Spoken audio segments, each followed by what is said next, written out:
ಸುತ್ತೋದ ಮರ್ತೂನು ನಾನವಳ ಹಿಂದೆನೆ ಸುತ್ತಾನೆ ಇದ್ದೆ ಕಣೋ. ನನ್ನ ಆಯ್ಸೆಲ್ಲ ಅವಳಿಗಾಗಿ ಟ್ರಾನ್ಸ್ಫರ್ ಮಾಡಂತ ಮಾದಪ್ಪನ್ ಬೇಡ್ದೆ ಕಣೋ. ಆದ್ರೂ ನನ್ನ ಬಿಟ್ಟೆ ಹೋದಳು ಅನಿತಾ.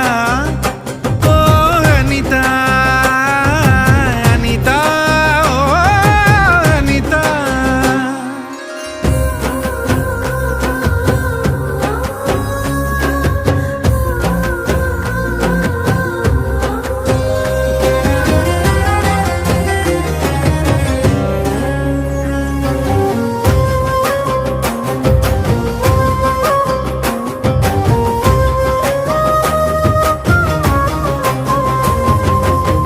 ಪ್ರೀತಿನೇ ದೇವ್ರು ಅಂತ ಹೇಳ್ದೋರು ಯಾರು? ದೇವರೊಬ್ಬ ಬಿಸ್ನೆಸ್ ಮ್ಯಾನ್ ಕಣೋ. ಪ್ರೀತಿ ಸೃಷ್ಟಿ ಮಾಡಿ